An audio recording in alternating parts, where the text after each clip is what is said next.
生玄黄天尊。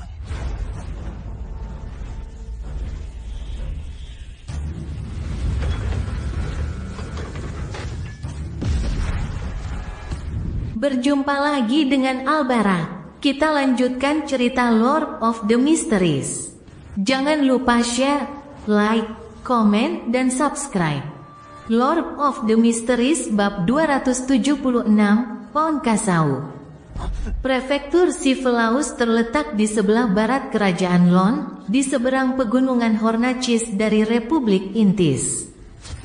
Dan di Backlund, terdapat sebuah jalan yang dinamai menurut namanya, di tepi Borough Permaisuri, tempat markas besar kepolisian ibu kota berada.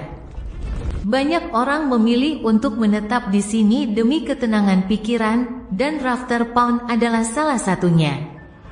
Sang baronet berdiri di dekat jendela tertutup di ruang aktivitasnya yang hangat di unit 29, mengenakan piyama katun berlapis, menatap secara diagonal ke seberang jalan ke arah Sivelaus Yard. Usianya hampir 40-an, tetapi sisi-sisi rambutnya telah memutih. Matanya bengkak dan kerutan-kerutan di wajahnya tampak jelas.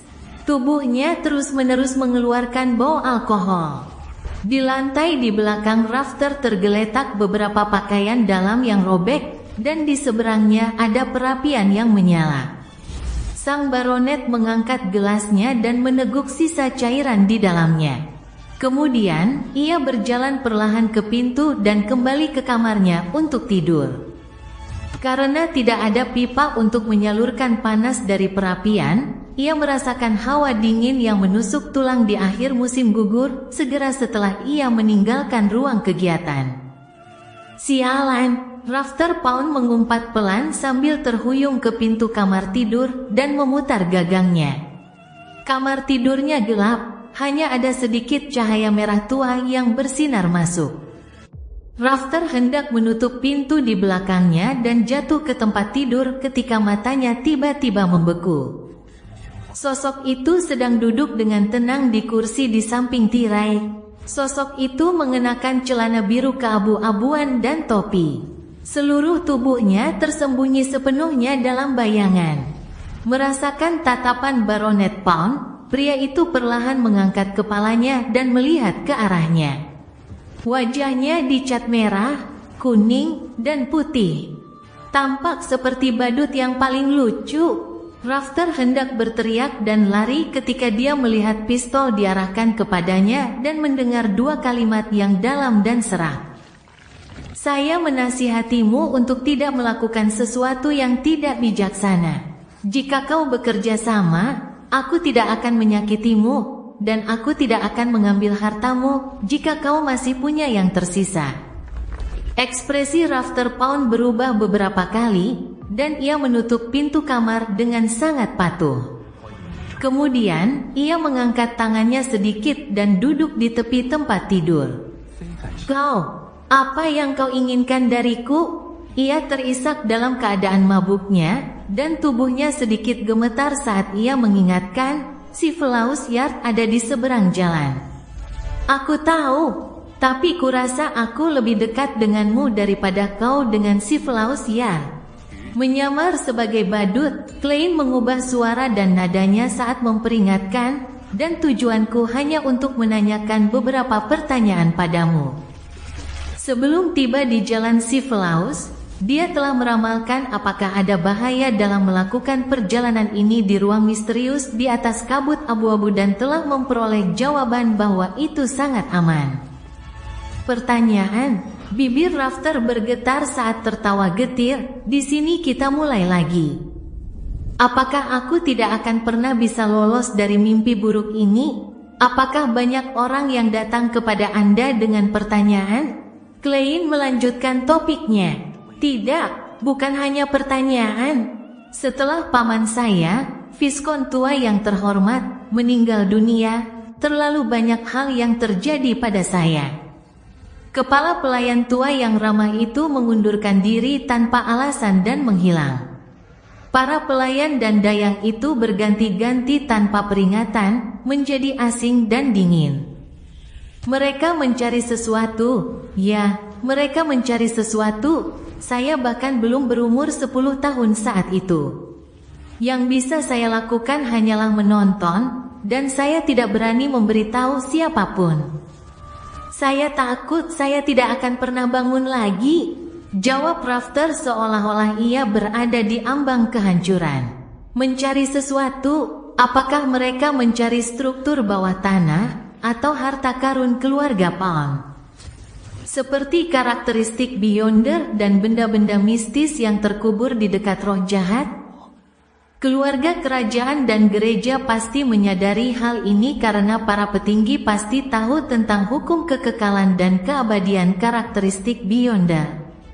Karena keluarga Pound sudah hancur, benda-benda ini seharusnya diambil kembali, kan? Kecuali jika Viscount tua itu membayar mahal dan membeli beberapa karakteristik Beyonder langka dan benda-benda mistis lain dengan urutan yang sama untuk menyembunyikan masalah struktur bawah tanah. Setelah Klein selesai mendengarkan dengan tenang, ia membuat banyak tebakan. Dia tampak santai, tetapi kenyataannya, dia bisa menyerang kapan saja. Sudah berapa lama ini terjadi? Entahlah. Ada wajah-wajah tak kukenal di sekitarku. Bagaimana aku bisa yakin orang-orang yang tersisa tidak bersekongkol juga? Hehe, aku pura-pura tak menyadari apapun. Setelah gemetar selama beberapa tahun, aku dibujuk mereka untuk minum-minum, berhubungan seks, berjudi, menghisap ganja, dan segala macam hal yang membuatku terlihat seperti sampah. Rafter Pound tertawa agak gila. Mereka akhirnya lega dan tak lagi mengawasiku. Saat aku menjual rumah itu, mereka semua pergi, entah kemana. Tidak, mereka pasti masih diam-diam mengawasiku, mencegahku menelepon polisi. Benar, mereka tak mengizinkanku menelepon polisi. Orang ini punya semacam penyakit mental. Aku tidak tahu apakah yang dia katakan itu benar atau salah. Dalam auranya, perubahan warna suasana hatinya masuk akal. Tapi bagaimana kalau dia hanya merasa telah mengecewakan Viscount tua itu dan berfantasi tentang serangkaian kejadian seperti ini untuk mencari alasan atas kemerosotannya? Nantinya, dia akan terus mengatakan itu pada dirinya sendiri sampai dia benar-benar yakin. Sebagai seorang ahli keyboard yang handal, Klein, yang tahu sedikit tentang segalanya, pernah melihat kasus serupa di kehidupan sebelumnya. Setelah berpikir selama 2 detik, dia bertanya, "Apa yang ditanyakan orang-orang ini kepadamu?" Mereka bertanya bagaimana kedua anak Viscount tua itu meninggal. Mereka bertanya perilaku abnormal apa yang ditunjukkan Viscount tua itu selama bertahun-tahun. Saya bahkan belum berumur 10 tahun saat itu, jadi saya tidak tahu apa-apa. Rafter melambaikan tangannya dan menggeram pelan. Tenang, kumohon tenang. Klein menurunkan tangan kirinya dan mencoba memastikan apakah Baronet Pound mengetahui struktur bawah tanah itu melalui berbagai sudut pandang. Waktu berlalu begitu cepat ketika sesi tanya jawab dimulai. Klein berkata dengan suara serak, "Kau benar-benar tampak tidak tahu apa-apa. Maaf sekali aku mengganggumu, tapi sudah waktunya aku pergi." Dia berdiri, membungkuk sedikit, dan tampak sangat sopan. Dan hampir bersamaan, kegembiraan dan raut wajah Rafter Pound yang tampak seperti sedang mengalami gangguan mental pun sirna. Mata biru mudanya berubah menjadi sangat dalam, seolah sedang mengamati sesuatu. Ketika ia melihat penyusup itu hendak berdiri tegak, ia segera kembali ke penampilannya sebelumnya, kesedihan, kemarahan, kegilaan, kepahitan, dan neurotisisme. Pada saat itu, sebuah suara misterius tiba-tiba bergema di telinganya. Merah tua, Klein menyuntikkan spiritualitas ke dalam mantra tidur dan melemparkannya ke Rafter dengan tangan kirinya yang tidak bersenjata. Di tengah bunyi-bunyian berderak renyah, rasa tenteram yang kuat menyebar, menyelimuti sang baronet. menyebabkan dia menutup matanya tanpa sadar dan jatuh lemah ke tempat tidur. Maaf, pertanyaan-pertanyaan sebelumnya hanya untuk membandingkan apa yang akan terjadi. Selanjutnya, proses memasuki mimpi dan menyalurkan roh. Klein menepuk-nepuk piyama Rafter, dan dengan tangan di dada, ia membungkuk lagi. Lalu, dia menggunakan mantra mimpi dan memasuki mimpi Rafter seperti mimpi buruk. Di dunia yang kelabu, terfragmentasi, dan terus berkilauan, Klein dengan tenang berjalan di samping Rafter, mengamatinya menatap wajah-wajah kosong para pelayan dan dayang yang tak berwajah. Memancarkan aura abnormal dan menakutkan. Ia melihat Rafter menoleh, hanya untuk selalu melihat wajah tua yang menatapnya diam-diam, mengamatinya meringkuk di sudut, menggigil, dan bayangan menyelimuti dirinya, sedikit demi sedikit. Ini sesuai dengan apa yang telah ia jelaskan sebelumnya. Klein mencoba membimbing mimpinya untuk memahami situasinya, tetapi seolah-olah Baronet Pound mengalami trauma psikologis yang sangat serius atas hal-hal ini. Stimulasi sekecil apapun akan membuatnya menjerit dan berlari seperti orang gila dalam mimpinya. Hal ini membuat Klein tidak mungkin memperoleh informasi lebih lanjut. Maka, ia pun menarik diri dari mimpinya dan mengucapkan mantra tidur lainnya pada Rafter Pound sebelum mengeluarkan ekstrak amanta dan bahan-bahan lainnya. Sebagai persiapan untuk menyalurkan rohnya dalam ritual mediumship. Setelah menanggapi dirinya sendiri, spiritualitas Klein melewati badai pikiran dan melihat gambaran ilusi Rafter, gambaran ilusi yang didasarkan pada tubuh, hati dan pikiran. Apa yang dikatakan Viscount tua itu kepadamu sebelum dia meninggal? Klein ragu sejenak sebelum bertanya. Rafter Pound menjawab dengan bingung, dia ingin aku menafkahi keluarga.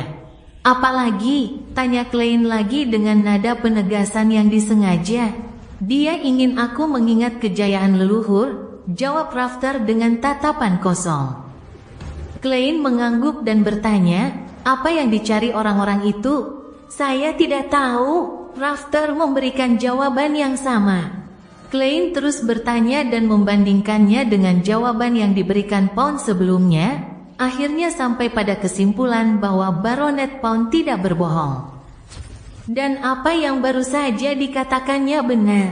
Pada titik ini, ia tak lagi berdiam diri. Ia melewati badai pikiran dan membiarkan spiritualitasnya yang telah lama terpancar kembali ke tubuhnya. Berikutnya, Klein secara metodis merapikan tempat kejadian dan melemparkan peluit tembaga Azik beberapa kali, menggunakan sifatnya untuk mengganggu penyelidikan ramalan apapun yang mungkin terjadi. Terima kasih atas kerjasamanya, Tuan Baronet. Setelah melakukan semua itu, Klein membungkuk sekali lagi. Lalu dia berbalik, membuka jendela, melompat ke jalan, dan menghilang di kegelapan malam. Setelah beberapa saat, Rafter Pound tiba-tiba membuka matanya. Di sekitar mata biru muda itu, ada lingkaran kapiler yang pecah. Tiba-tiba dia membalikkan tubuhnya dan menatap jendela oril yang terbuka. Setelah menempuh perjalanan panjang ke Borough Timur, Klein mencuci penyamarannya dan berganti pakaian biasa. Seolah tidak terjadi apa-apa, ia kembali ke Jalan Mins nomor 15 di Borough Cherwood. Ia tidak beristirahat, juga tidak memikirkan apa yang harus ia lakukan dengan struktur bawah tanah itu. Sebaliknya, ia kembali memasuki kabut. Di ujung meja panjang kuno itu, Klein perlahan membuka telapak tangannya, memperlihatkan beberapa helai rambut coklat. Itu adalah rambut Rafter Pound, rambut yang dikumpulkannya saat Rafter tidur. Masih ada langkah terakhir, konfirmasi dengan ramalan di atas kabut kelabu. Klein bergumam dalam hati, lalu ia menyulap pena dan kertas. Ia menuliskan isi yang sudah ia pikirkan sebelumnya, masa depan Rafter Pound. Aku ingin melihat apa yang akan terjadi padamu di masa depan untuk memastikan masa lalu. Klein bersandar di kursinya dan mulai membaca ramalannya. Karena struktur kuno itu melibatkan 6 dewa ortodoks, dia takut akan timbul masalah jika dia meramal sesuatu secara langsung. Jadi dia mengubah cara berpikirnya dan membantu Rafter Pound bertanya tentang masa depan. Lord of the Mysteries bab 277, menyelesaikan rencana. Masa depan Rafter Pound. Klein memegangi rambut sang baronet, menutup matanya, dan tertidur lelap dengan bantuan cogitation. Di dunia kelabu yang suram, ia melihat sebuah gua sempit dan tak beraturan. Rafter Pound, dengan kantung mata bengkak dan rambut abu-abu di pelipisnya, menopang dirinya dengan siku, merangkak maju seperti reptil untuk meninggalkan lubang itu. Lalu, dengan sekejap, ia mengambil lambang besi hitam yang tidak diketahui asal-usulnya dan mengenakannya di dadanya. Lambang itu mempunyai ukiran tongkat kerajaan, dan gambar tangan yang memegang tongkat kerajaan itu erat-erat. Tudor, Klein tersentak keluar dari mimpi dan duduk. Menurut pengantar Miss Bodyguard, lambang besi hitam itu diukir dengan lambang kekaisaran dari keluarga kerajaan Kekaisaran Tudor zaman keempat. Itu identik dengan yang pernah dilihatnya di bangunan kuno. Rafter Pound jelas tidak sesederhana yang terlihat. Klein menggosok dahinya dan bergumam pada dirinya sendiri.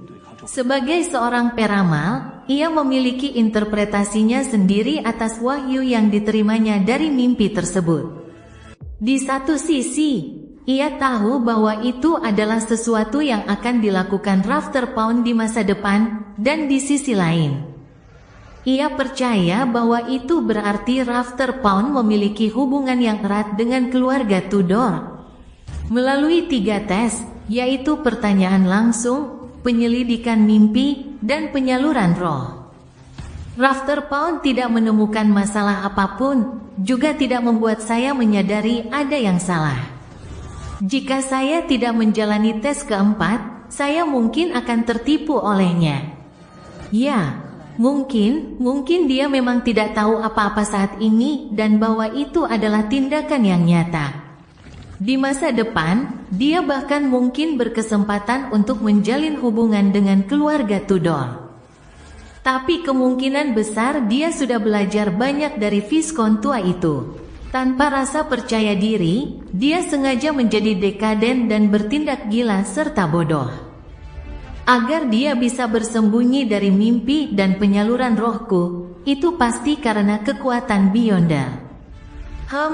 Dia mungkin tidak berakting saat itu dan benar-benar dalam keadaan kacau. Kalau tidak, dia pasti sudah menunjukkan dirinya di depan orang sepertiku yang sangat berpengalaman dalam hal-hal seperti itu. Kekuatan Beyonder apa saja yang mungkin dimilikinya? Nomor urut berapa dia? Atau apakah dia tipe yang terlahir dengan kekuatan Beyonder tertentu? Klein melanjutkan alur pemikiran ini dan segera menyadari bahwa ia telah mencapai jalan buntu. Ia segera menarik diri dari jalan buntu ini dan mengubah sudut pandangnya. Rafter Pound memiliki hubungan yang mendalam dengan keluarga Tudor. Dapatkah saya membuat hipotesis yang berani bahwa dia sebenarnya adalah keturunan keluarga Tudor? Jika hubungan darah antara dia dan Viscount tua itu nyata, maka segalanya akan menjadi menarik. Seluruh keluarga Pound adalah cabang keluarga Tudor yang mengubah nama belakangnya untuk menghindari kejaran. Mereka berkontribusi luar biasa dan dianugerahi gelar bangsawan. Lalu kembali ke pusat kekuasaan, selangkah demi selangkah. Sementara itu, mereka diam-diam mencari sisa-sisa rahasia peninggalan Kekaisaran Tudor di Backlund. Setelah waktu yang tak diketahui, mereka akhirnya menemukan sesuatu. Maka, mereka membeli rumah Millet Carter yang saat ini masih milik mereka dan membangun ruang bawah tanah yang dilebih-lebihkan, yang digunakan untuk menjelajahi daerah sekitarnya. 30 hingga 40 tahun yang lalu, mereka menemukan reruntuhan dan membangun pintu rahasia ke sana. Namun, selama proses eksplorasi, sebuah kecelakaan terjadi.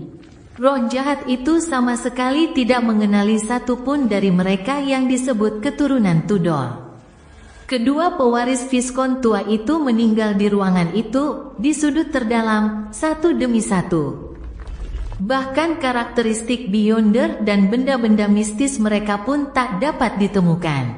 Meskipun Viscount tua itu menghabiskan banyak uang untuk membeli karakteristik Beyonder yang serupa, membuatnya tampak seolah-olah kedua pewaris itu meninggal dengan kematian yang relatif normal. Kematian berturut-turut tersebut membuat keluarga kerajaan dan gereja-gereja curiga. Oleh karena itu, setelah Viscount tua itu meninggal, Rafter Pound sengaja membesar-besarkan dan memutarbalikkan penyelidikan rahasia di masa lalu untuk menakut-nakuti dirinya sendiri hingga mengalami masalah mental. Ia mulai melakukan tindakan cabul untuk menghindari perhatian orang lain. Ini bisa menjelaskan apa yang sebelumnya membingungkan saya. Bagaimana mungkin sebuah keluarga Viscount berada di bawah kendali seseorang yang misterius tanpa ada tindakan dari keluarga kerajaan dan gereja? Sekalipun mengendalikannya diperlukan, mereka akan melakukannya dengan cara yang lebih lembut dan tidak terdeteksi. Misalnya, menggunakan faceless dari jalur urutan 6 saya. Seorang anak bahkan dapat merasakan sesuatu yang abnormal. Apalagi Beyonder yang kuat dari keluarga kerajaan dan 3 gereja. Alasan mengapa mereka tidak menyadari hanya dapat dijelaskan oleh fakta bahwa merekalah yang telah mengirim orang-orang tersebut. Ya, saat itu, saya menduga keluarga Tudor dan keluarga Trunsus memahami jalur kaisar kegelapan, sehingga karena kebutuhan untuk bertindak, mereka akan mendirikan dinasti untuk mempertahankan gaya dan keunikan kekaisaran Solomon. Dalam hal ini, nona pengawal telah membuktikannya secara tidak langsung. Urutan ke-9 jalur kaisar kegelapan adalah pengacara, sebuah pekerjaan Beyonder yang sangat ahli dalam memanfaatkan keteraturan. Ya, Rafter Pound berhasil menipu mimpi dan kemampuan penyaluran roh saya karena hal ini. Mungkin dia sudah melangkah lebih jauh. Dia cukup kooperatif dengan saya, sehingga dalam keadaannya yang kacau dalam mimpi, dia masih mampu secara tidak sadar memanfaatkan celah keteraturan dan memengaruhi perkembangan ke arah yang diinginkannya. Setelah direnungkan dengan saksama, selama proses penyaluran roh, Rafter Pound tampaknya tidak benar-benar berbohong. Namun, kebenarannya hanyalah sebagian kebenaran. Jaga keluarga dan ingat kejayaan dapat merujuk pada keluarga Pound dan juga keluarga Tudor. Alur pikiran Klein menjadi lebih jelas sedikit demi sedikit, dan dia memiliki penilaian menyeluruh terhadap situasi tersebut. Dari sikap Rafter Pound saat ini, roh jahat itu seharusnya tidak bisa kabur tanpa bantuan dari luar. Kalau tidak, sang baronet pasti sudah lama memikirkan cara untuk menyelamatkan diri. Tak masalah jika roh jahat itu akan mencarinya, selama ia lolos dari segel dan menciptakan bencana. Rahasia reruntuhan bawah tanah akan terbongkar ke keluarga kerajaan dan gereja-gereja. Jika itu terjadi, Rafter pasti akan terlibat. Ruangan di seberang telah runtuh, tetapi itu tidak memengaruhi kekuatan yang menahan roh jahat itu. Artinya, selama ruangan terdalam tidak hancur secara langsung, roh jahat itu tidak akan bisa kabur. Rencananya jelas. Aku akan membeli beberapa bahan peledak dari Kaspar dan merobohkan pintu masuknya agar tidak ada yang bisa masuk, meninggalkan roh jahat itu terkubur di bawah tanah selamanya. Hehe. Kalau aku sudah cukup kuat, aku bisa mempertimbangkan untuk menyelesaikannya dan membantu warga Beklun menyingkirkan bahaya laten ini sekaligus mengumpulkan beberapa barang berharga. Tapi, bagaimana cara meruntuhkannya dengan aman? Aku tidak tahu apa-apa. Mungkin Kaspar kenal ahli pembongkaran? Lagi pula, dia pedagang senjata gelap. Klein segera menyelesaikan rencananya dan memutuskan untuk menemui Kaspar besok malam. Ia akan mencoba menyelesaikan masalah reruntuhan bawah tanah dalam seminggu. Mengenai hubungan sebenarnya antara keluarga Pound dan keluarga Tudor, dan mengenai ketidaknormalan Rafter, dia tidak ingin menyelidikinya terlalu dalam. Itu bukan urusanku, gerutu Klein dan segera terjun ke balik kabut abu-abu dan kembali ke dunia nyata. Pada Jumat pagi, Klein keluar lebih awal seperti biasa dan berpura-pura sangat sibuk. Sebenarnya, dia sudah kembali ke klub kelak untuk berlatih menembak dan membaca koran. Dia cukup menikmatinya. Saat waktu minum teh, dia hendak pergi setelah berada di sana seharian, tetapi dia terkejut melihat Mary Gale, mantan majikannya, dan Talim Dumont, guru berkuda, memasuki klub pada saat yang sama. Mereka ditemani oleh sejumlah pria berjas panjang berkancing ganda dan wanita-wanita cantik dengan riasan halus. Di antara mereka adalah reporter Daily Observer, Mike Joseph. "Oh, Detektif Moriarty, sungguh kebetulan." Mike, dengan mata menawan namun kulitnya agak kasar, berinisiatif menyapanya. Klein tersenyum dan menjawab, "Tuan reporter, apakah Anda sudah selesai dengan berita investigasi Anda?" "Selesai, terima kasih atas bantuanmu. Biar aku yang memperkenalkan. Ini detektif terkenal, Tuan Sherlock Moriarty, teman baik Talim." Mike melambaikan tangannya dan berkata. Setelah kedua belah pihak saling menyapa, Mike melanjutkan, "Aku sudah tahu siapa Kapim. Nanti kuceritakan detailnya kalau ada waktu. Singkatnya, aku punya banyak alasan untuk percaya bahwa kematian Cyber disebabkan oleh pembunuh tiruan, bukan pembunuh berantai." "Haha, kalian akan lihat berita investigasiku di koran besok." "Seperti dugaanku," Klein tersenyum menanggapi. Saat itu, Mike seakan teringat sesuatu dan menoleh ke Mary Gale lalu berkata, "Saya akan membuat janji temu dengan Anda untuk wawancara mengenai situasi polusi udara di Backlund dan solusinya. Namun, Anda harus berkomunikasi dengan pemimpin redaksi saya terlebih dahulu untuk menentukan halaman dan waktunya." Mata Maria berbinar. "Baiklah. Terima kasih banyak, Mike. Kenapa aku tidak terpikir ide bagus seperti itu? Ini untuk promosi Dewan Polusi Atmosfer Nasional." Reporter ini, Mike, ternyata punya banyak pengalaman. Meskipun Daily Observer bukan salah satu surat kabar terbaik, oplahnya cukup banyak. Apakah Mary tiba-tiba datang ke sini hari ini karena anggota Dewan Rakyat lainnya yang merupakan anggota klub ini juga datang? Klub privat seperti ini memang cocok untuk politik dan bisnis. Klein tampaknya sudah mengerti dan berpamitan lebih dulu. Sebelum menjadi faceless, dia tidak ingin terlibat dalam urusan tingkat tinggi seperti ini. Malam hari, di sebuah apartemen di East Borough. Setelah seharian sibuk, Williams memasuki kamar kecil yang disewanya, bermaksud untuk mengganti mantelnya, mengambil uang, pergi ke pub untuk minum, dan menyiapkan makan malamnya di sana. Dalam kegelapan yang suram, dia tiba-tiba berhenti mengenakan mantelnya. Dia melihat bayangan berdiri di dekat jendela, mukanya tertutup sepenuhnya oleh bayangan kap mesin. "Siapa yang menyuruhmu mencari Lanefus?" tanya sosok gelap itu dengan suara rendah dan pelan. Williams segera mengenakan mantelnya, menelan ludahnya, dan berkata, "Saya punya teman, seorang pemburu bayaran." Pemburu hadiah merujuk pada para petualang yang menggunakan berbagai hadiah sebagai sumber pendapatan utama mereka.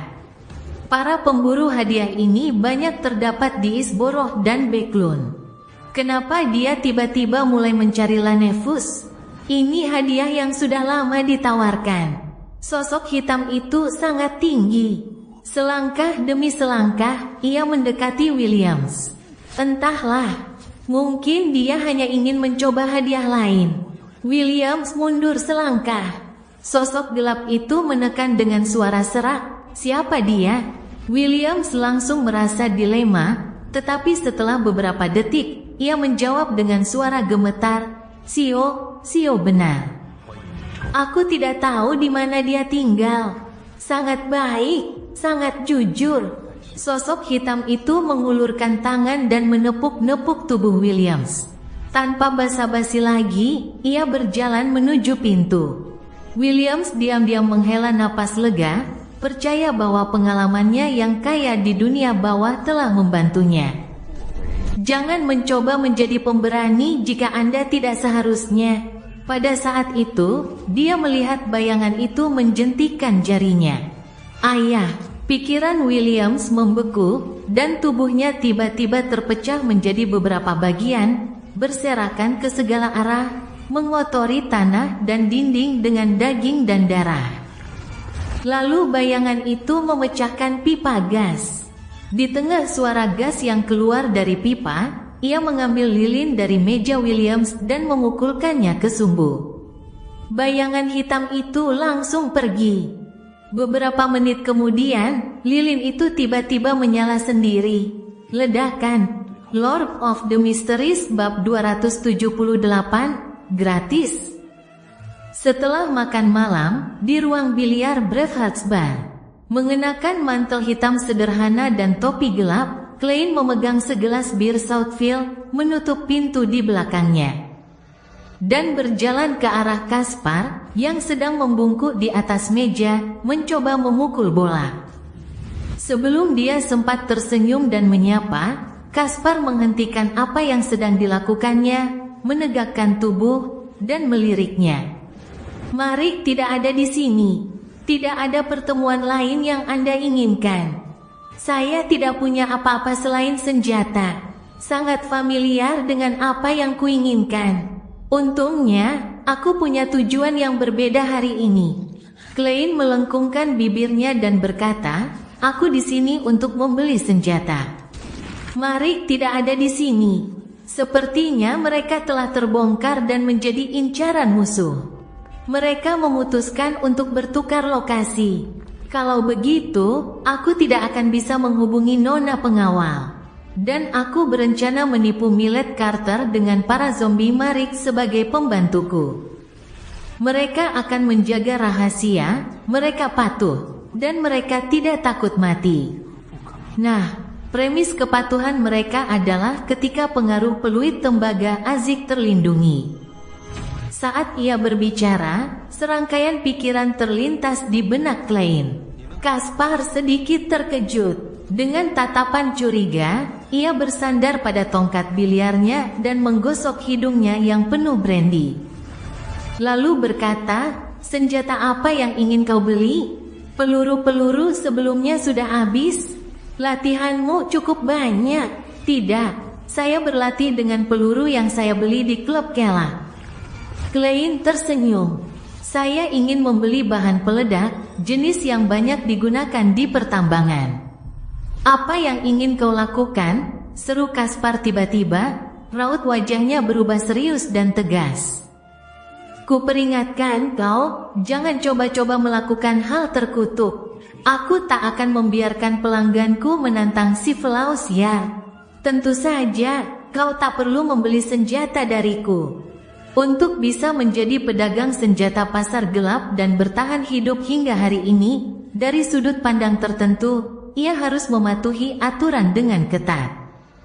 Setidaknya, ia tidak akan menjual kepada orang-orang gila itu." Klein seperti biasa memberikan penilaiannya dari sudut pandang Nighthawk dan tersenyum. "Sepertinya kau salah paham. Aku tidak akan mendobrak pintu brankas bank atau mencoba membuat berita sensasional. Aku sedang membantu seseorang merobohkan sebuah bangunan, agar renovasi selanjutnya lebih mudah." "Lalu kenapa dia tidak mencari perusahaan konstruksi yang tepat?"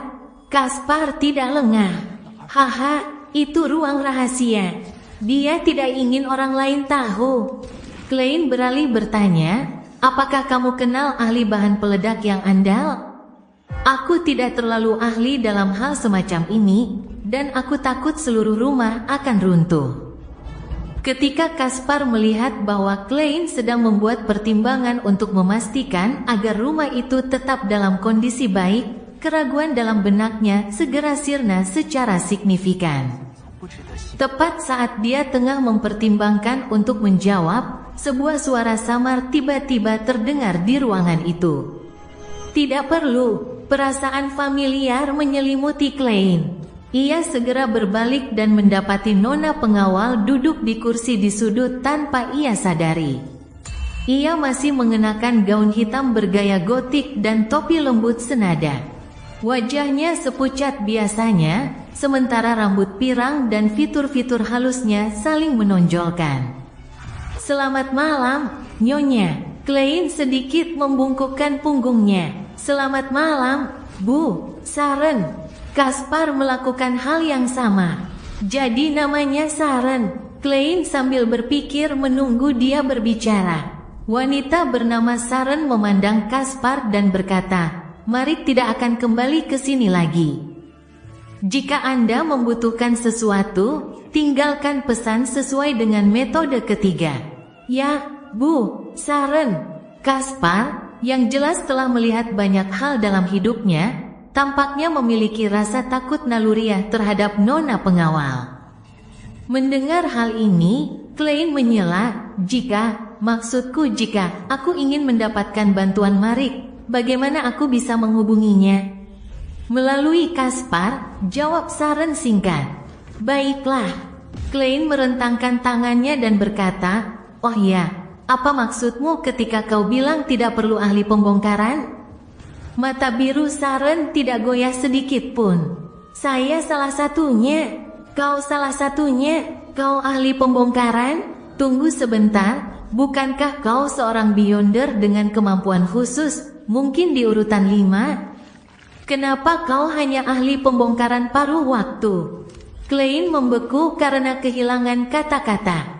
Pada akhirnya, dia memilih untuk mempercayai nona pengawal saat dia berkata dengan penuh pertimbangan, "Aku akan mengunjungi." Sebelum ia sempat menyelesaikan kalimatnya, ia menatap Kaspar. Tatapan itu menunjukkan bahwa topik selanjutnya tidak cocok untuk orang biasa ini. Pada dasarnya, karena tubuhnya, seorang pedagang senjata pasar gelap memang dianggap orang biasa. Klein menambahkan dalam hati. Saren menatap Kaspar dan berkata, "Siapkan bahan peledaknya." 2 pound. Dia akan membayar. "Baik, Bu Saren." Kaspar melirik Klein dan terlatih-tatih keluar dari ruang biliar, tak lupa menutup pintu di belakangnya. Melihat nona pengawal menatapnya dalam diam, Klein merasa seperti sedang diawasi hantu. Ia cepat-cepat menyusun kata-katanya dan berkata, "Saya menemukan alamat Baronet Pound dan mengunjunginya di tengah malam." Setelah menceritakan semua yang diceritakan Rafter Pound kepadanya, Klein mulai menyimpulkan proses dari cerita tersebut. "Saya pikir dia berbohong dalam banyak hal, dan mustahil bagi keluarga Viscount untuk dimanipulasi dengan mudah. Jika seorang anak kecil saja bisa menyadari sesuatu yang tidak biasa, bagaimana mungkin keluarga kerajaan dan gereja tidak bisa merasakan apapun?" Setelah Rafter Pound merosot, ia memiliki banyak kesempatan untuk berinteraksi dengan orang luar dan anggota bangsawan lainnya.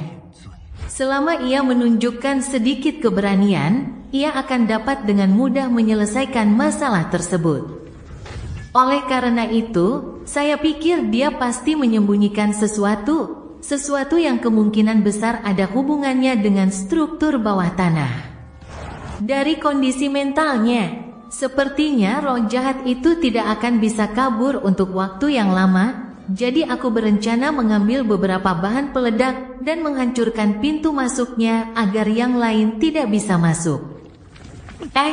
Aku takut roh jahat itu lepas tanpa sengaja.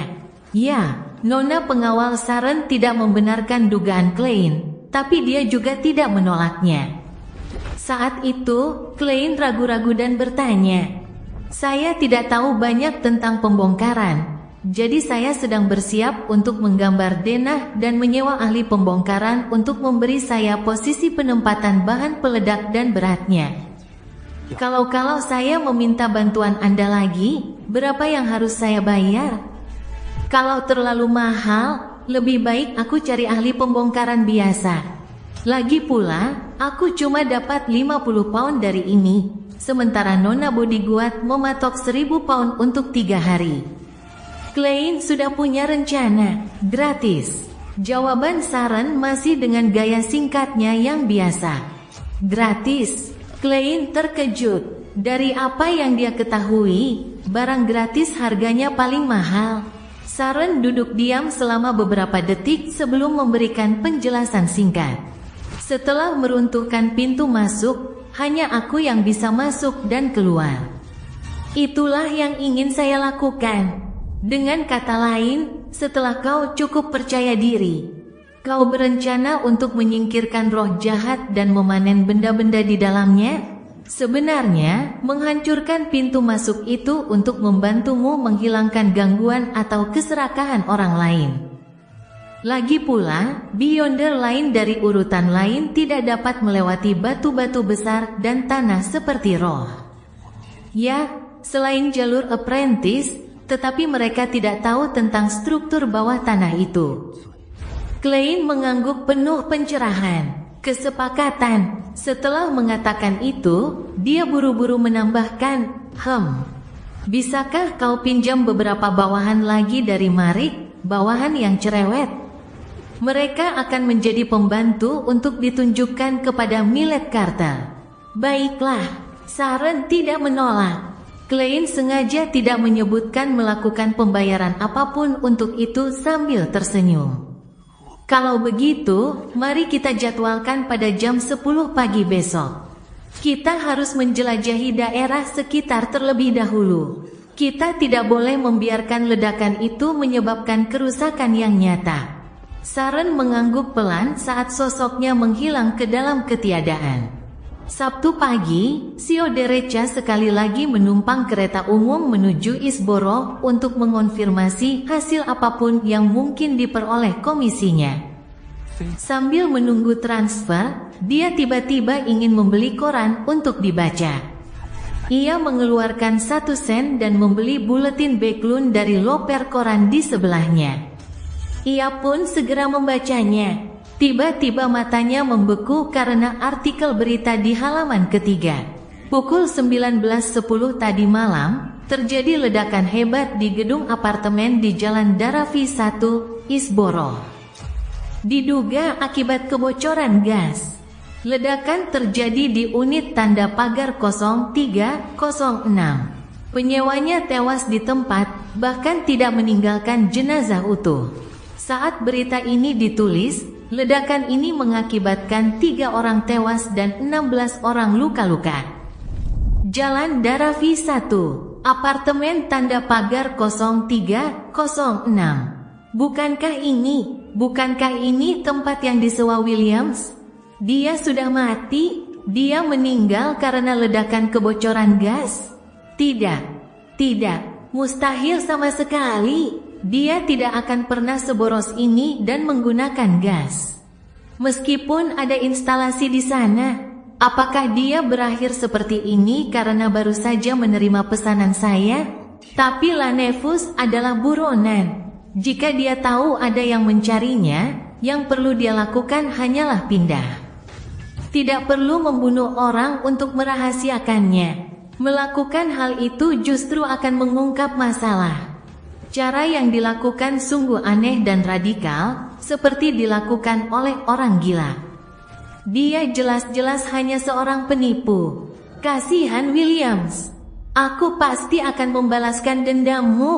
Aku pasti akan mencari tahu kebenarannya. Sio menatap kereta umum yang terparkir di depannya dengan sedih dan serius, namun tidak memutuskan untuk menaikinya. Dia tahu bahwa akan sangat berbahaya untuk pergi ke Isboro sekarang. Ia berniat segera kembali dan memberi tahu Force agar ia dipindahkan ke rumah sewa kosong.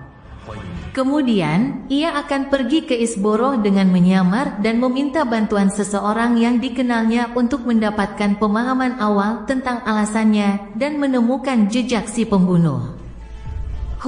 Memang benar semua pekerjaan Nona Audrey itu berbahaya. Kupikir selama aku tidak menghentikan seseorang yang sudah menjadi buronan penipu dan tidak mencegahnya kabur, dia tidak akan membalas dengan cara yang begitu kejam. Aku ceroboh. Akulah yang menyebabkan kematian Williams.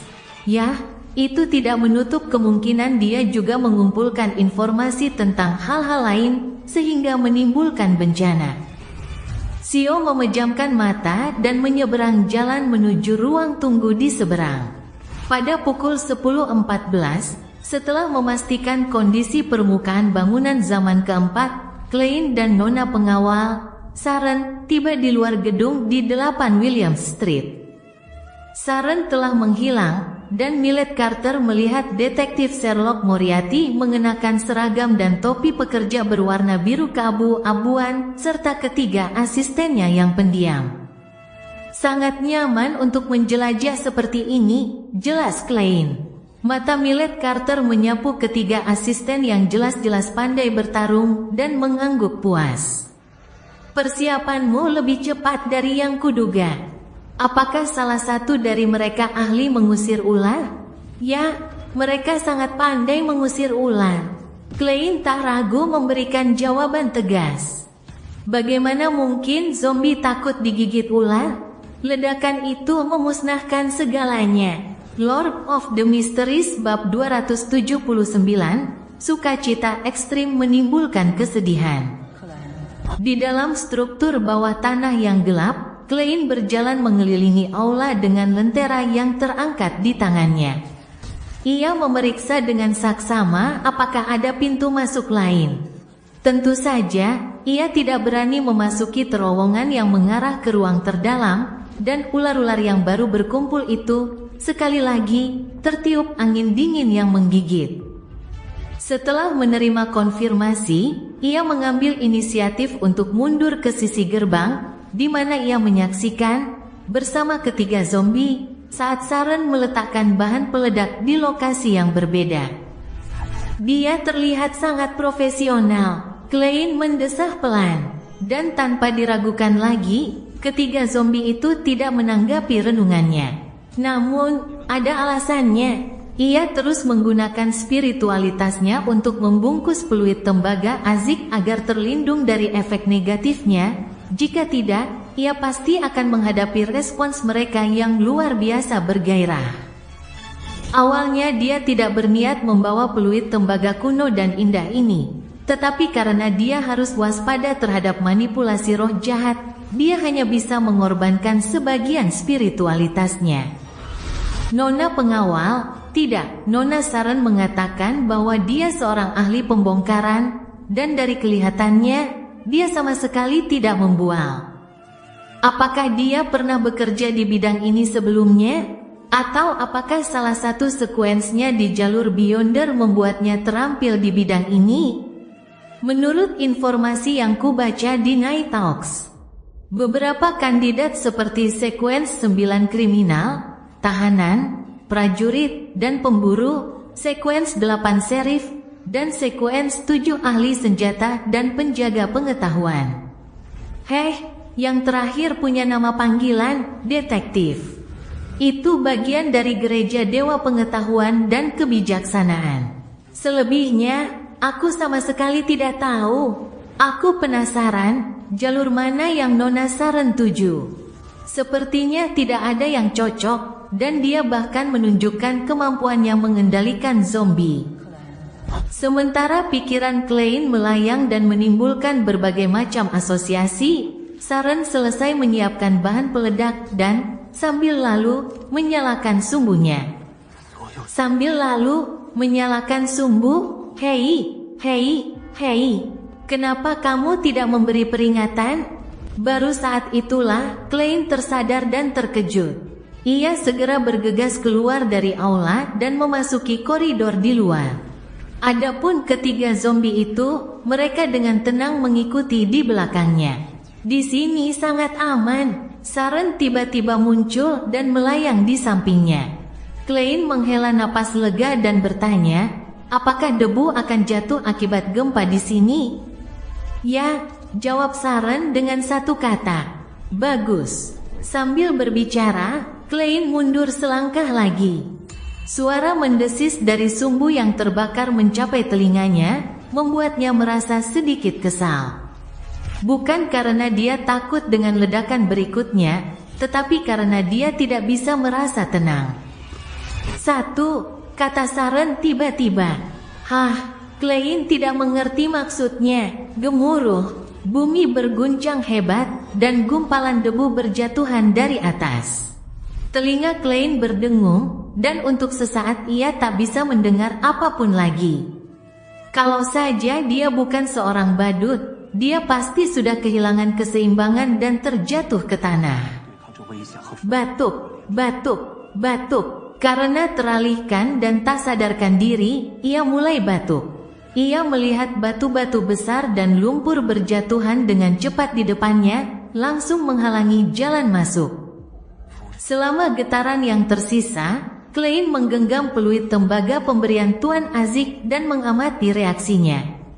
Meskipun ia telah meramalkan sebelumnya bahwa ekspedisinya akan aman, ia tidak berani mempercayainya sepenuhnya, bahkan jika itu adalah wahyu yang diperoleh dari balik kabut kelabu karena menyangkut patung-patung 6 dewa ortodoks. Karena itu, ia dengan hati-hati menilai apakah roh jahat itu terbebas dengan bantuan peluit tembaga Azik. Permukaan peluit tembaga itu dingin namun lembut, dan tidak ada perubahan abnormal.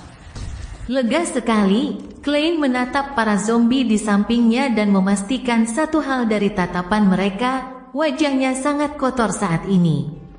Bagus. Sesuai dengan caraku menjelaskan ini kepada Pak Tua Millet Carter. Aku tidak menyia-nyiakan tenagaku untuk berganti pakaian.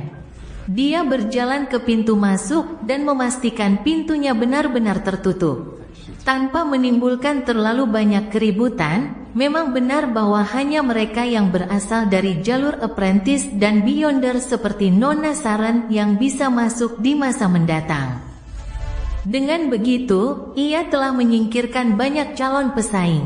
Pantas saja gratis. Klein memandangi batu-batu besar dan tanah sebelum mendesah. Tentu saja, aku juga bisa. Aku punya kondisi yang mirip tubuh roh. Ia menambahkan kalimat itu dalam hati sambil tersenyum, tetapi ekspresinya tidak berubah sama sekali. Sudahlah, kita akhiri saja. Dengan jentikan jari yang berlebihan, Klein membawa ketiga zombie itu kembali ke ruang bawah tanah rumah. Saren sendiri sudah menghilang. Di ruang bawah tanah yang luas, Millet Carter mondar-mandir dengan gugup, sesekali memandangi pintu rahasia. Begitu dia melihat detektif Moriarty dan asistennya keluar, dia menghela napas panjang dan bertanya dengan cemas, apa yang terjadi di dalam? Klein sengaja terengah-engah dan berkata, struktur bawah tanah itu terlalu tua, sudah lama tidak diperbaiki. Kami sedang mengusir ular-ular itu, tetapi hanya dengan sedikit gerakan, struktur itu runtuh. Seluruh area runtuh, tetapi untungnya kami sudah dekat dengan pintu dan berhasil melarikan diri tepat waktu. Tuan Badai Suci, bangunan itu seberbahaya itu? Millet Carter memukul dada kirinya. Ya, hanya ada sedikit bangunan kuno yang bisa dilestarikan. Sisanya pasti sudah runtuh ditelan sungai sejarah, jawab Klein. Aku akan memanggilmu untuk memastikan situasinya. Apakah akan ada lagi keruntuhan? Tanya Millet hati-hati. Tidak, area ini cukup kokoh. Klein sengaja menepuk-nepuk debu di tubuhnya dan terbatuk 2 kali. Ia kemudian menuntun majikannya masuk dan berhenti di pintu masuk yang tertutup rapat. Dinding di dekat aula juga runtuh, hanya menyisakan batu dan tanah. Kamu bisa menggunakan area ini. Dia menunjuk ke area koridor. Millet terdiam beberapa detik sebelum dia mendesah. Syukurlah aku tidak buru-buru mengirim seseorang untuk menyelidiki, tetapi malah mencarimu, seorang profesional. Kalau tidak, aku pasti akan menanggung beban kehilangan beberapa nyawa. Baiklah, tugas ini berakhir di sini. Aku akan membayarmu sisanya. Selagi berbicara, Millet Carter mengeluarkan dompetnya, menghitung, dan agak malu saat mengetahui bahwa hanya ada sekitar 30 pound uang tunai. Untungnya, aku masih punya uang lain. Kalau tidak, aku harus ke bank, gumam Millet sambil menatap Klein. Kau keberatan menerima koin emas? Tidak, aku tidak keberatan dengan bentuk uang apapun. Klein tersenyum. Pound emas kerajaan Lon dapat berbentuk koin emas, kecuali jika nilainya sangat besar. Hal ini menjamin adanya denominasi pada uang kertas. Namun, dalam 100 tahun terakhir setelah Kaisar Rosel, masyarakat benua utara semakin terbiasa dengan uang kertas. Bahkan ada beberapa anggota parlemen yang menginginkan uang kertas untuk menggantikan uang logam sen tembaga. Emas, dalam arti sebenarnya, hampir tidak pernah beredar di pasaran. Hanya beberapa pria tua yang memasang kotak permanen di ujung rantai arloji saku mereka untuk menyimpan emas jika terjadi kecelakaan. Tujuannya adalah untuk memberi mereka ketenangan pikiran dan juga merupakan sebuah kebiasaan. Millet mengangguk dan mengikuti rantai emas di pakaiannya. Dia mengeluarkan sebuah kotak yang berkelap-kelip dengan cahaya keemasan dari saku tertentu. Dia membuka kotak itu, mengeluarkan 5 koin emas, dan menyerahkannya bersama uang kertas yang sebelumnya telah dia hitung kepada detektif itu. Klein tidak menyembunyikan tindakannya saat dia menghitung uang dan tiba-tiba melemparkan koin emas dan menangkapnya dengan tenang. Terima kasih atas kemurahan hatimu. Ia melirik patung itu dan tersenyum tulus. Lalu ia menempelkan tangannya ke dada dan membungkuk menghadap Millet Carter. Ya, kalau detektif lain, bahkan jika mereka menghancurkan pintu masuk dan lorong, mereka pasti akan mimpi buruk sekembalinya. Mereka akan mendengar hal-hal di rumah, dan pikiran mereka akan melemah. Mereka akan merasa diawasi terus-menerus dan mengalami masalah lain. Itulah pengaruh aura roh jahat. Memang butuh waktu lama sebelum efeknya hilang, tapi kita berbeda. Nona Sharon memang seperti hantu sejak awal. Sedangkan aku akan baik-baik saja setelah melewati kabut abu-abu. Sedangkan ketiga zombie itu, mereka bahkan tidak takut mati. Jadi apa yang perlu ditakutkan? Klein mengejek dengan suasana hati yang baik saat ia mengucapkan selamat tinggal kepada Millet Cullen dan meninggalkan rumahnya. Sesampainya di jalan, tanpa memberitahukannya, ketiga zombie itu berjalan ke arah lain. Nona Sharon sudah pergi. Dia benar-benar tidak mengumpulkan uang sedikit pun untuk para zombie. Klein tersenyum sambil mengangkat tangannya dan melambaikan tangan ke arah punggung ketiga zombie yang pergi. Kemudian, dia pulang ke rumah dan berganti pakaian biasa dan menuju ke klub kelak untuk berlatih menembak. Setelah menyiapkan makan malamnya di sana sebagai hadiah atas keberhasilan menyelesaikan misinya, Klein kembali ke Jalan Minsk dengan kereta umum.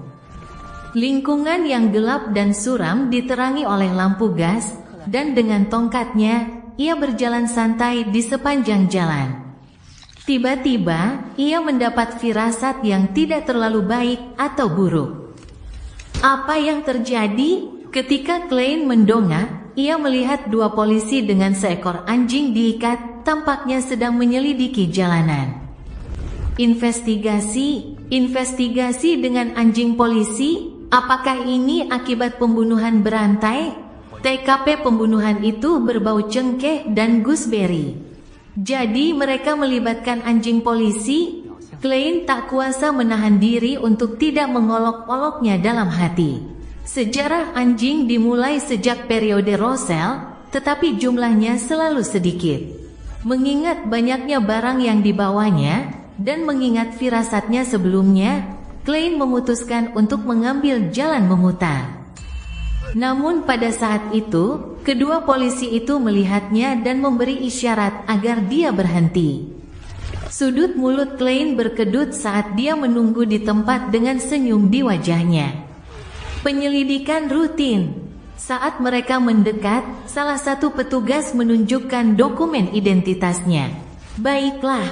Sebelum Klein sempat menyelesaikan kalimatnya, anjing polisi itu tiba-tiba menggeram dan menggonggong tanpa henti. Apakah karena bau mesiu yang tercium di badanku? Bau mesiu dari latihan soreku? Klein langsung menyadari apa yang terjadi.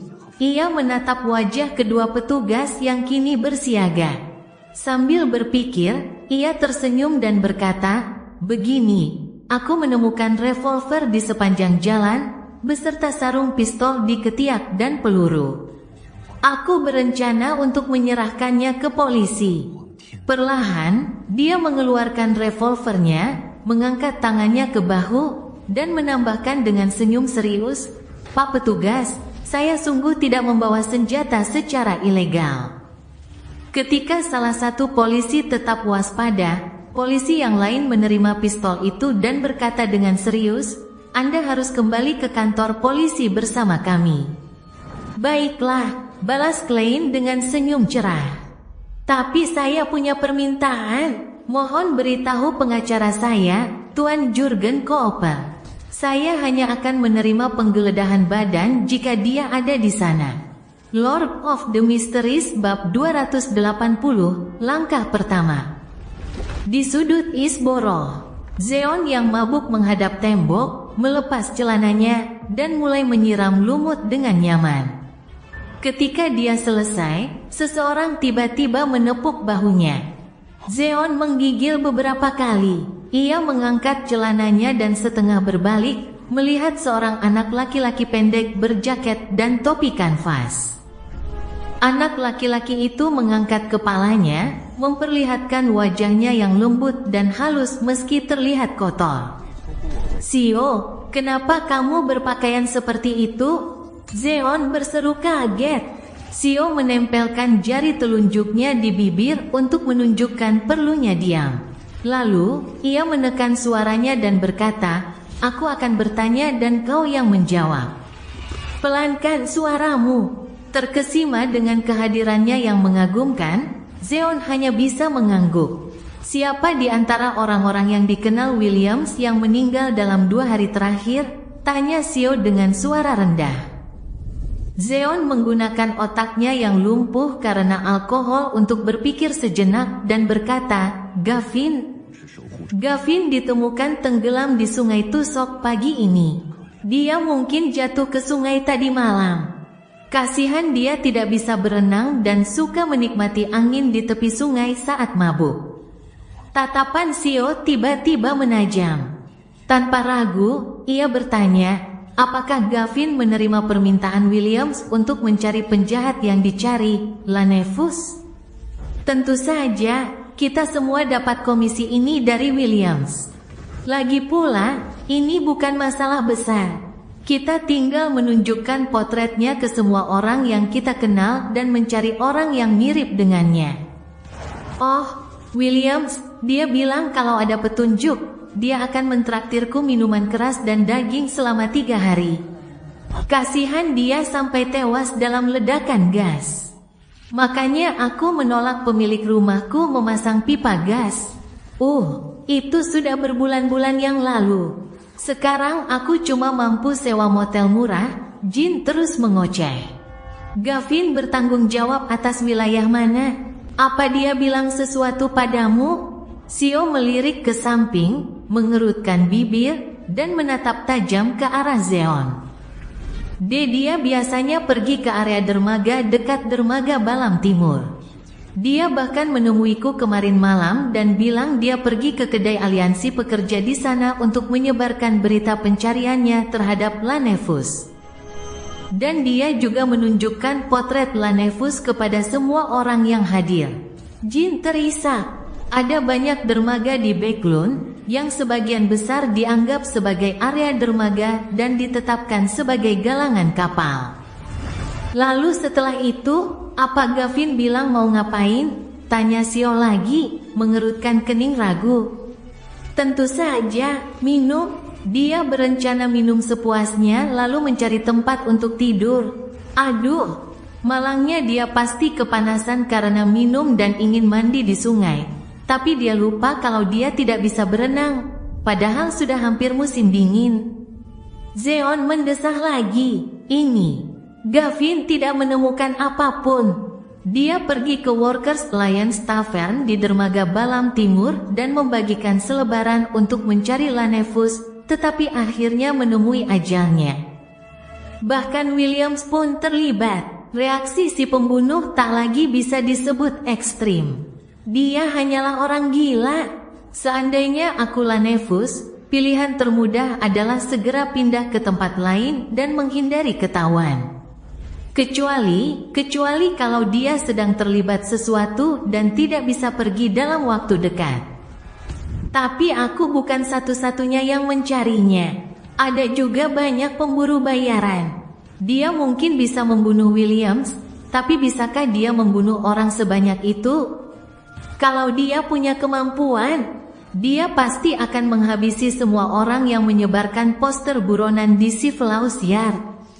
Sio benar-benar bingung dengan seluruh masalah ini. Sama seperti bagaimana dia mendapati kematian Williams tidak mungkin terjadi. Akhirnya, ia memutuskan untuk melaporkan masalah tersebut kepada Nona Audrey terlebih dahulu, lalu pergi ke kedai aliansi pekerja di Balam Timur dengan menyamar. Ia tidak akan bertanya apapun dan hanya akan mengamati untuk melihat apakah ada orang yang mencurigakan. Sherwood Borough, kantor polisi Rice. Sekali lagi, Klein mendapati dirinya meringkuk di bangku yang dilengkapi sandaran bersama pencuri dan pemabuk. Sungguh malang. Bayangkan aku akan bertemu polisi dan gagal mengambil jalan memutar tepat waktu. Ini semua gara-gara pembunuh berantai sialan itu. Sambil mengutuk orang itu, Klein memikirkan cara menyembunyikan pesonanya dan bubuk herbal yang tak bisa ia jelaskan, agar terhindar dari penggeledahan tubuh yang menyusul. Dia mencoba memasukkannya ke dalam sarung tangan hitamnya, lalu mencari kesempatan untuk menyelipkannya ke tempat tersembunyi di kantor polisi, hanya untuk mengambilnya kembali saat dia pergi. Saat itu, matanya berbinar dan ia melihat pengacara muda, Jurgen Koper, dengan rambut disisir rapi ke belakang. Ia berpakaian seperti sedang menghadiri jamuan makan. Tepat ketika Koper datang, ia ditemani seorang polisi. Anda boleh pergi setelah menandatangani nama Anda, kata Jurgen dengan ekspresi serius seperti biasanya. Hanya itu, tanya Klein heran.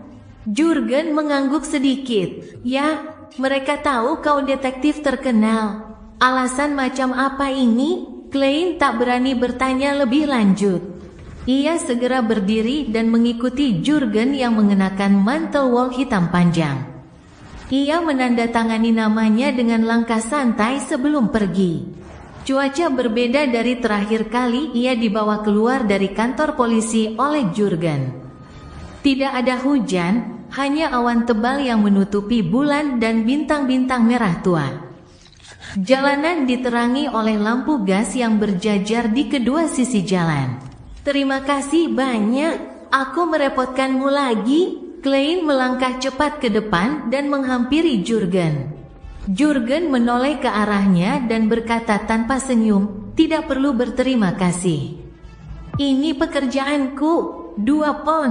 Klein mengamatinya dengan serius dan tersenyum.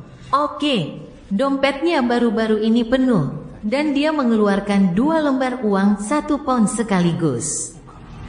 Tanpa basa-basi, Jurgen menerima pembayaran dan berkata, kalau kamu mau menjalin kemitraan formal, setiap kali kamu datang ke kantor polisi, aku cuma akan menagihmu 1 pound. Tentu saja, tidak untuk kasus-kasus serius.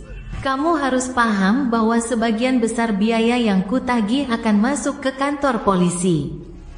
Rasanya aku akan sering diundang ke kantor polisi untuk minum kopi nanti. Pui, mereka bahkan tidak menyediakan kopi. Bahkan segelas air pun tidak ada. Sebelum Klein sempat menjawab, ia mendengar Jurgen menambahkan, bagi seorang detektif swasta, keluar masuk kantor polisi adalah hal yang biasa terjadi sesekali. Itu risiko pekerjaan, ya. Saya tahu betul bahwa setiap detektif swasta punya masalah dengan kepemilikan senjata ilegal dan masuk tanpa izin ke rumah orang lain. Respons Anda kali ini sangat bagus. Polisi tidak menemukan cukup bukti untuk membuktikan bahwa Anda membawa senjata secara ilegal, dan penjelasan tentang reaksi bubuk mesiu di tubuh Anda sudah cukup memadai. Nama Kelak Club sudah cukup untuk meyakinkan mereka. Jika tidak, kemungkinan besar Anda harus dibawa ke pengadilan. Jadi, Anda bukan tersangka, tapi warga negara yang baik. Warga negara yang baik yang mengambil senjata dan menyerahkannya. Jadi tidak perlu ada penggeledahan badan. Baiklah. Tapi aku kehilangan revolver dan pelurunya. Itu beberapa pound, belum lagi biaya pengacara.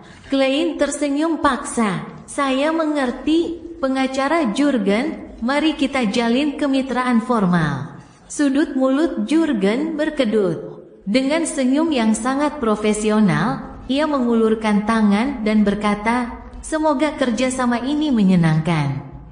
Saya sungguh berharap agar saya tidak perlu terlalu sering melihat Anda di kantor polisi. Itu bukan sesuatu yang bisa aku putuskan.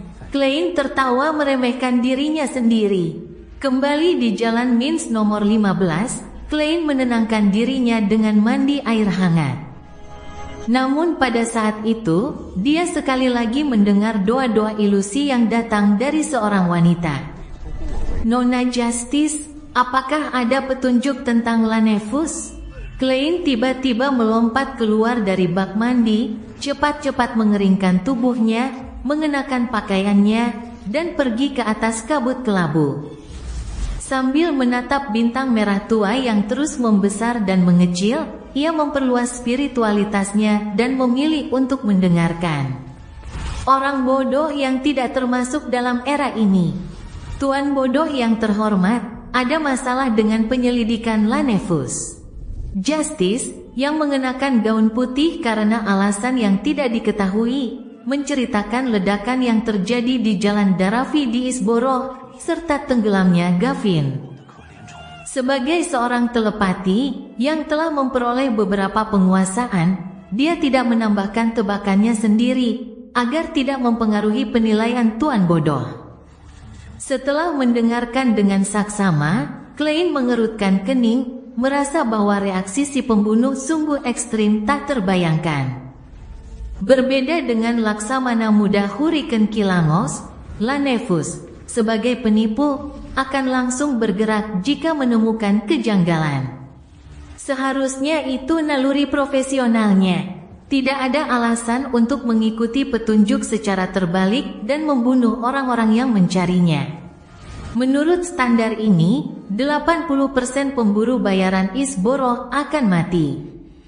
Ini akan menimbulkan sensasi dan menyebabkan kasus ini diambil alih oleh Nighthawks, Mandated Punishers, atau Machinery Heavy Mine.